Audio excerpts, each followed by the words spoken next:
مولد أحمد طه الهادي فيض من نور الرحمن أثنى الرحمن عليه في محكم آيات القرآن. مولد أحمد طه الهادي فيض من نور الرحمن أثنى الرحمن عليه في محكم. பொறாமைகள் கூடாது, பெருமைகள் கூடாது, அகம்பாவம் கூடாது, அகங்காரம் கூடாது, உச்சரிப்பு கூடாது, மற்றவர்களை கேவலமாக கருதுவது கூடாது, ஏமாற்றுவது கூடாது, மோசடி செய்வது கூடாது, பொய் சொல்லுவது கூடாது, புறம் பேசுவது கூடாது, கோல் மூட்டுவது கூடாது. இவையெல்லாம் மனிதனுடைய உள்ளத்தில் இருக்குமேயானால் தோற்றத்தில் தான் அவன் மனிதன். உண்மையில் அவர்கள் மனிதனுடைய பண்புகளை பெற்றவர்கள் அல்ல. அதில் மிக முக்கியமானது, அடிப்படையானது, வேர் என்று கூட சொல்லலாம், பொறாமை. இந்த பொறாமையிலிருந்து பல வியாதிகள் உண்டாகின்றன. உள்ளத்திற்கு ஏற்படுகின்ற வியாதிகள். அல்லாஹ் நமக்கு சொல்லுவான், நீங்கள் பாதுகாப்பு தேடுங்கள். மின் ஷர்ரி ஹாசிதின் இதா ஹசத். பொறாமைப்படுபவர்கள் பொறாமைப்படும் போது அதனால் ஏற்படுகின்ற தீங்கிலிருந்து நான் பாதுகாப்பு தேடுகிறேன் என்று என்னிடம் நீங்கள் பாதுகாப்பு தேடுங்கள் என்று அல்லாஹ் கட்டளையிட்டிருக்கின்றார். பொறாமைக்காரர்களுடைய பொறாமை அது மிக கொடியது. அதனால் ஏற்படுகின்ற நஷ்டம் மிகப்பெரியது. ஒரே வழி அல்லாஹ்விடம் பாதுகாப்பு தேடுவது தான். இந்த தீய, இந்த மோசமான குணம் நம்மில் எத்தனை பேருக்கு இருக்கிறது? எப்படிப்பட்ட பொறாமைகள் இருக்கின்றன? யாரின் மீதெல்லாம் நாம் பொறாமைப்படுகிறோம்? கொஞ்சம் சிந்திக்க கடமைப்பட்டிருக்கின்றோம். ஹஸ்லத்துன் தமீமா. இந்த பொறாமை தன்மை, பொறாமை பண்பு அது கேவலமான ஒரு பண்பு. உங்களுடைய நஃப்ஸிலே, உங்களுடைய இதயத்திலே அந்த பொறாமை குடிகொள்ளக்கூடாது. நபி அவர்கள் சொல்வார்கள், லா தஹாசது, பொறாமைப்படாதீர்கள். நீங்களும் யாரின் மீதும் பொறாமைப்படாதீர்கள். மற்றவர்களும் உங்களின் மீது பொறாமைப்படக்கூடாது. பொறாமை என்பது ஒரு புறத்தில் ஏற்படக்கூடியதல்ல. நாம் பொறாமைப்பட்டால் நம் மீது பொறாமைப்படுகின்ற ஒரு கூட்டம் இருக்கும். அவர்கள் பொறாமைப்பட்டால் அவர்களுக்காக பொறாமைப்படுகின்ற ஒரு கூட்டம் இருக்கும். லா தஹாசது, நீங்கள் ஒருவருக்கொருவர் பொறாமைப்படாதீர்கள் என்று ஸல்லல்லாஹு அலைஹி வஸல்லம் சொல்லுவார்கள். பொறாமையினால் ஏற்படக்கூடிய விளைவு மிகப்பெரியது. இய்யாக்கும் வல் ஹஸத், இய்யாக்கும் வல் ஹஸத், எச்சரிக்கிறேன், ரொம்பவும் கவனமாக நீங்கள் இருக்க வேண்டும். பொறாமையில் சிக்கிவிடாதீர்கள். பொறாமையை விட்டு உங்களுக்கு எச்சரிக்கிறேன். ஃபஇன்னல் ஹஸத யாக்குலுல் ஹஸனாத், நீங்கள் படுகின்ற பொறாமை அது உங்களுடைய நன்மைகளை சாப்பிட்டு விடும். உங்களுடைய தொழுகைகளை க்ளோஸ் பண்ணிவிடும். உங்களுடைய தர்மங்களை அழித்துவிடும். நினைத்து கொண்டிருப்பீர்கள், நான் தஹஜ்ஜுத் தொழுகின்ற நபர், நான் இஸ்ராக் தொழுகின்ற நபர், ஒரு நாளைக்கு 3 ஜுஸு குர்ஆன் ஓதுகின்ற நபர், ஒவ்வொரு மாதமும் உபரியாக 13, 14, 15 நாளில் கூட நஃபிலான நோன்புகள் சுன்னத் என்ற முறையில் வைப்பவன், இப்படியெல்லாம் நான் அதிகமாக நன்மை செய்து கொண்டிருக்கிறேன்,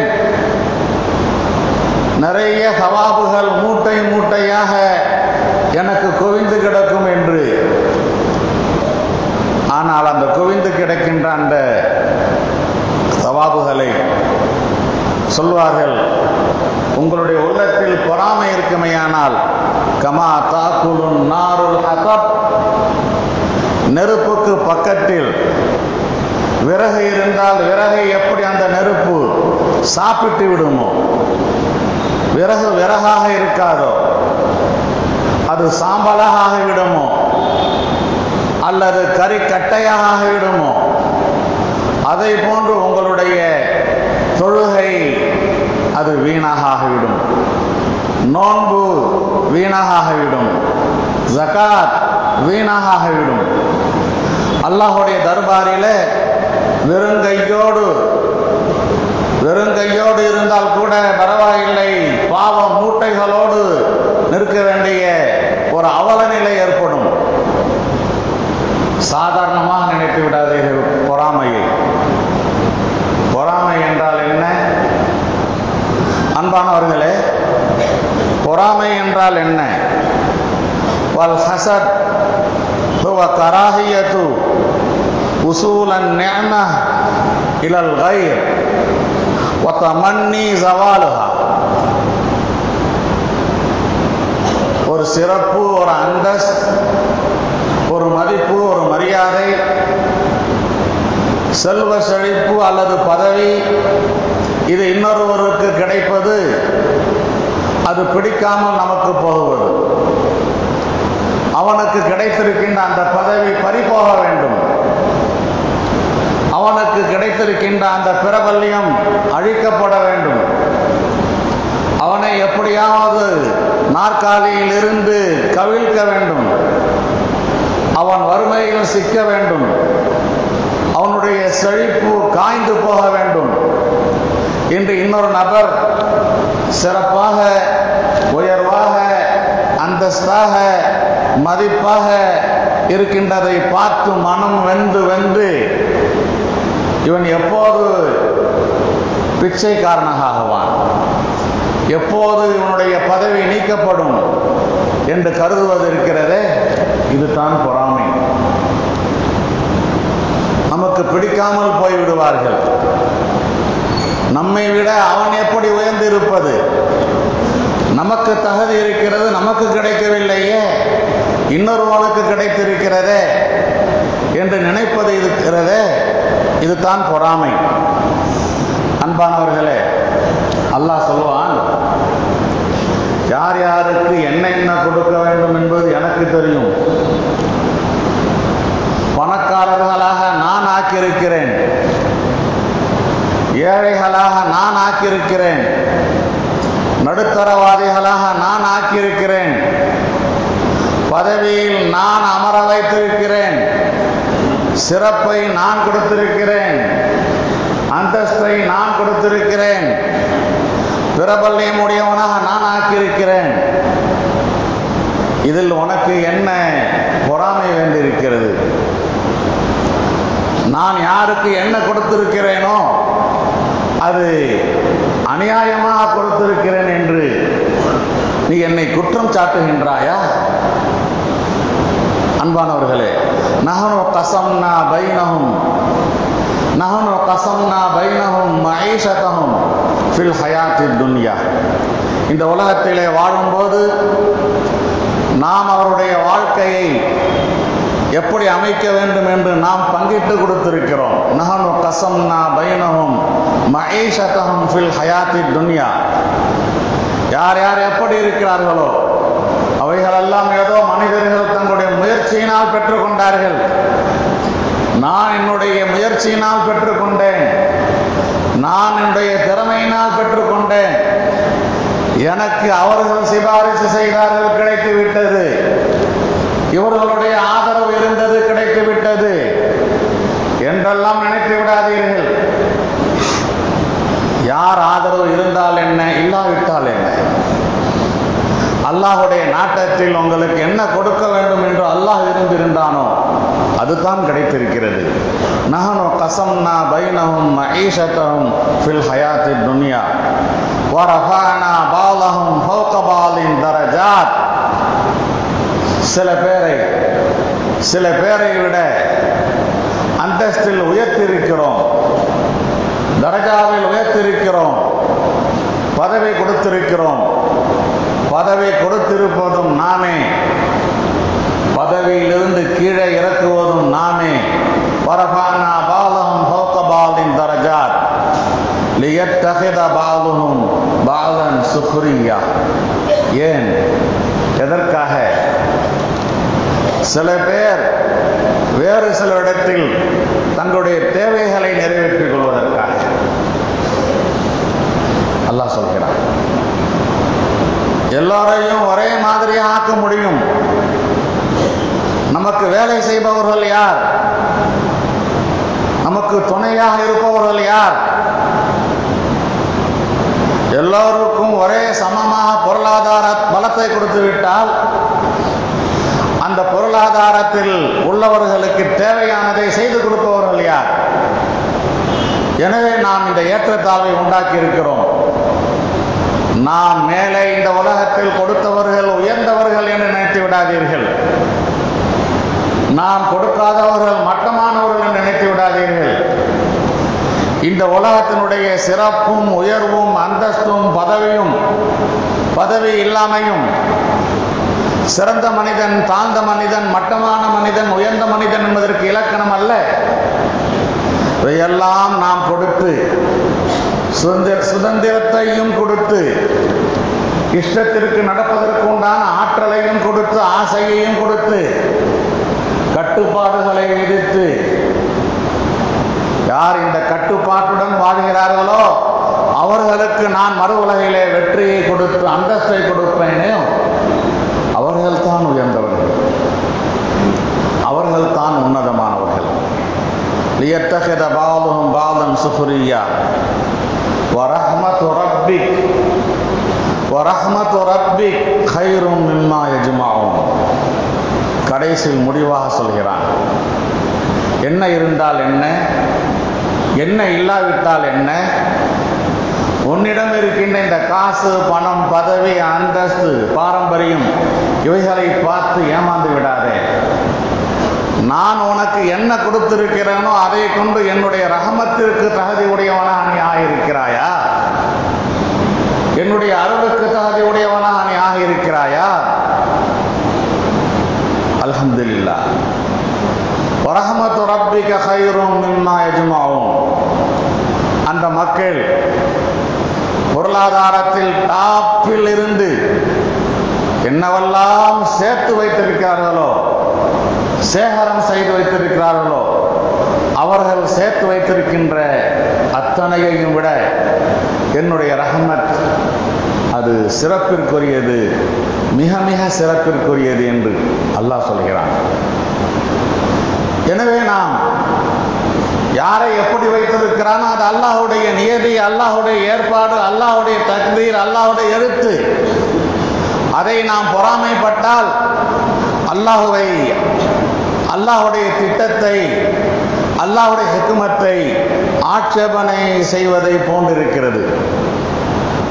அன்னல் ஹாசித முன்கிரும் லிஹிக்மத்தில்லாஹி ஃபீ தத்பீரி. அல்லாஹ் இந்த உலகத்தை எப்படி நடத்த வேண்டும் என்று நிர்வாக ரீதியில் ஏற்பாடு செய்திருக்கிறானோ அதில் அந்த ஹிக்மத், அந்த ஞானம், இதை மறுப்பவர்களாக ஆகிவிடுவார்கள்.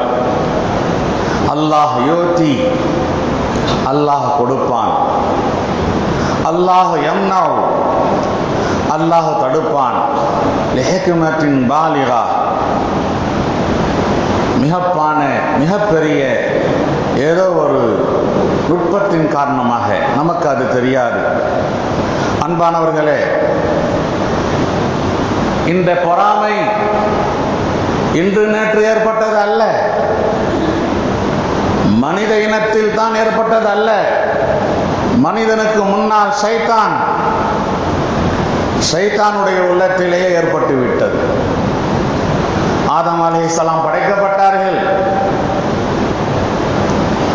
வானவர்கள் எல்லாம் சஜிதா செய்ய அல்லாஹ்வுடைய கட்டளை.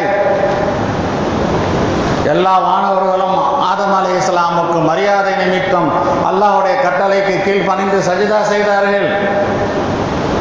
ஆனால் ஃபிரௌன் இல்லை, அதாவது ஷைத்தான், இப்லீஸ் சஜிதா செய்ய மறுத்துவிட்டான். என்ன காரணம்? அன கைரும் மின் ஹலக்தனி மின் நார் வ ஹலக்தஹு மின் தீன். ஆதமுக்கு நான் தலை வணங்குவதா, ஆதமுக்கு சஜிதா செய்வதா?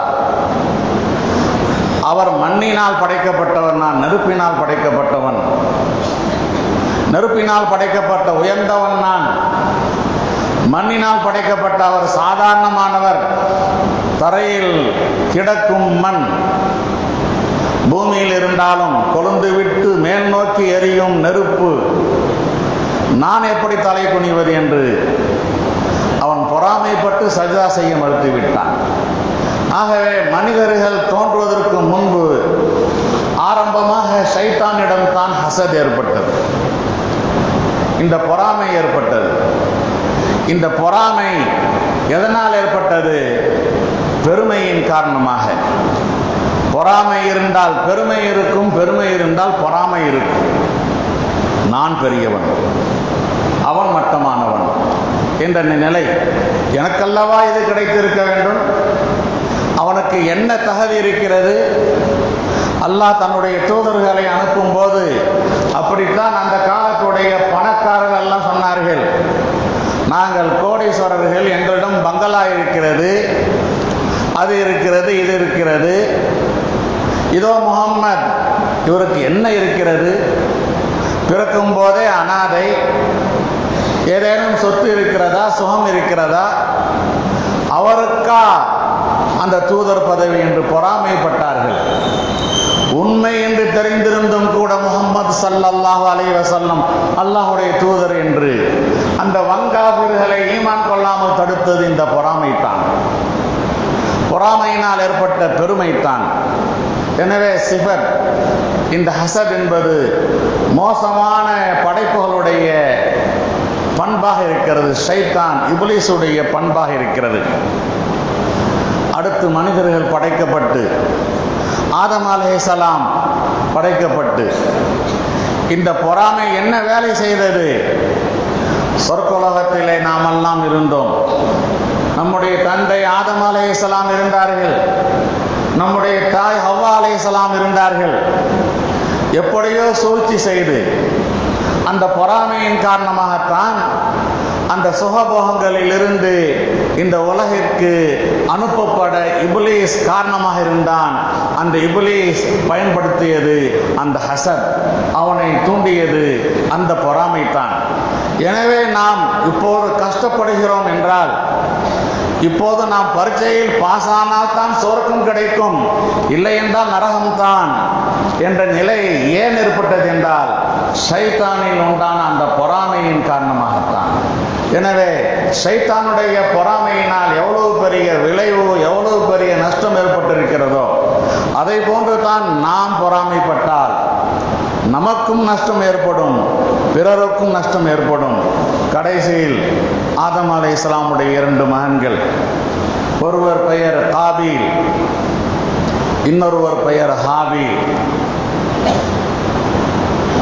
இந்த 2 மகன்களுக்கு மத்தியில் யாரை திருமணம் செய்து கொள்வது என்பதிலே பிரச்சனை ஏற்பட்டு பொறாமைப்பட்டு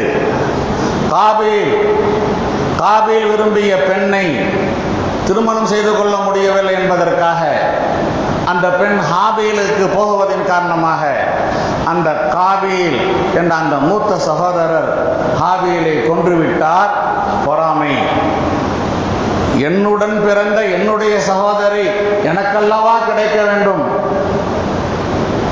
என்னுடைய தம்பிக்கு கிடைப்பதா என்று பொறாமைப்பட்டு முதல்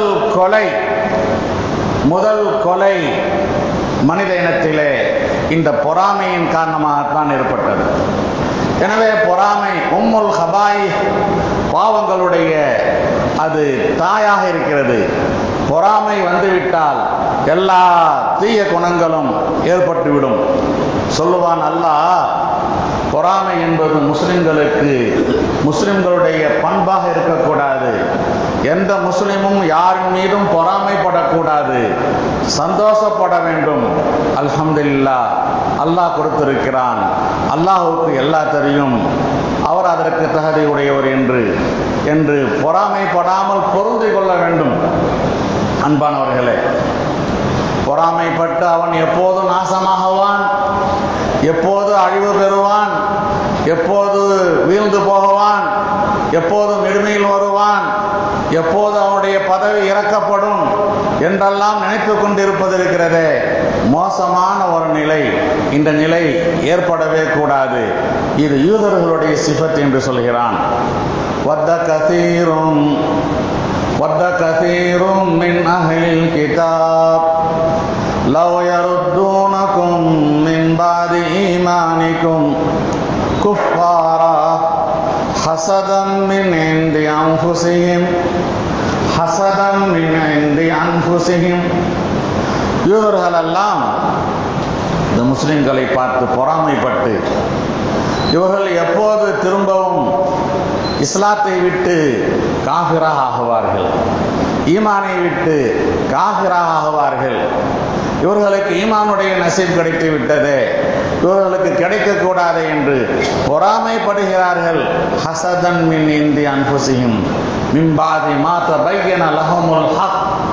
விஷயம் தெரியாமல் அல்ல, எது உண்மை எது சத்தியம் என்பதெல்லாம் நன்கு தெரிந்ததற்கு பின்னால் தான். எனவே நாம் ஈமான் கொண்டிருக்கிறோம், அல்லாஹுடைய ஏற்பாட்டின்படித்தான் எல்லாம் நடக்கிறது என்று. பதவி கொடுக்கப்பட்டாலும் அல்லாஹ்வுடைய ஏற்பாடு, பதவியிலிருந்து இறக்கப்பட்டாலும் அல்லாஹ்வுடைய ஏற்பாடு, மதிப்பும் அந்தஸ்தும் இருந்தாலும் அல்லாஹ்வுடைய ஏற்பாடு, மதிப்பு இழந்தாலும் அல்லாஹ்வுடைய ஏற்பாடு. இப்படி தெரிந்ததற்கு பின்னாலும் கூட அவனுக்கு என்ன தகுதி இருக்கிறது, எப்படி கிடைத்தது, ஏன் அவனுக்கு கிடைத்தது என்று பொறாமைப்படுவதிலே என்ன அர்த்தம் இருக்கிறது அன்பானவர்களே? எனவே இந்த பொறாமை வந்துவிட்டால் அது புறம் பேச தூண்டிவிடும். இல்லாததையும் பொல்லாததையும் அல்லது மறைக்க வேண்டிய குறைகளை பகிரங்கப்படுத்தி கீபத் பேசக்கூடிய ஒரு நிலை இந்த பொறாமையின் காரணமாக ஏற்படுகிறது.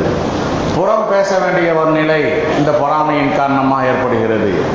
கோல் மூட்டி சண்டையை உண்டாக்குகின்ற நிலை இந்த பொறாமையின் காரணமாக ஏற்படுகிறது. அன்பானவர்களே, சாதாரணமான விஷயம் அல்ல பொறாமை என்பது. அந்த பொறாமையிலிருந்து நாம் தவிர்த்து கொள்ள வேண்டும். வலா ததமன்னவ் மா ஃபல்லல்லாஹு பிஹி பஅலக்கும் அலா பஅல். அல்லாஹ் சொல்கிறான், உங்களில் சிலரை விட நாம் சிறப்பாக ஆக்கி வைத்திருக்கிறோம். அந்த சிறப்பு அவனுக்கு கிடைத்திருக்கிறதே, எனக்கு கிடைக்கவில்லையே, எனக்கு கிடைக்கவில்லை என்றால் அவனுக்கும் கிடைக்கக்கூடாது. இப்படியெல்லாம் நீங்கள் ஆசைப்படாதீர்கள். இதுதான் பொறாமை. ஆனால் ஒரு பொறாமை கூடும் அன்பானவர்களே.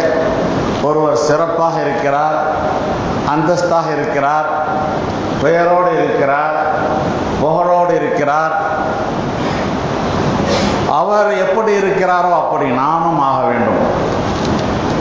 அவரும் பெரிய அந்தஸ்தில் இருக்கட்டும், அவரும் மதிப்புடன் இருக்கட்டும், நானும் அப்படி ஆக வேண்டும். அவரிடம் இருக்குகின்ற அந்த குறை, அந்த நிறை, அந்த அந்தஸ்து நீங்கிவிட்டு அது எனக்கு கிடைக்க வேண்டும் என்று நினைப்பது ஹராமான பொறாம். எனக்கு கிடைக்கிறதோ கிடைக்கவில்லையோ அவனை விட்டும் நீங்கிவிட வேண்டும், அவனுக்கு இருக்கக்கூடாது என்று நினைப்பதும் ஹராமான பொறாமை. மாறாக அல்ஹம்துலில்லாஹ், நல்ல விதமாக இருக்கட்டும், நானும் முயற்சி செய்வேன், அப்படிப்பட்ட ஒரு அந்தஸ்தை அடைவதற்கு எனக்கும் கிடைக்க வேண்டும் என்று ஆசைப்படுவது இருக்கிறதே, இது மார்க்கம் அனுமதித்திருக்கிறது.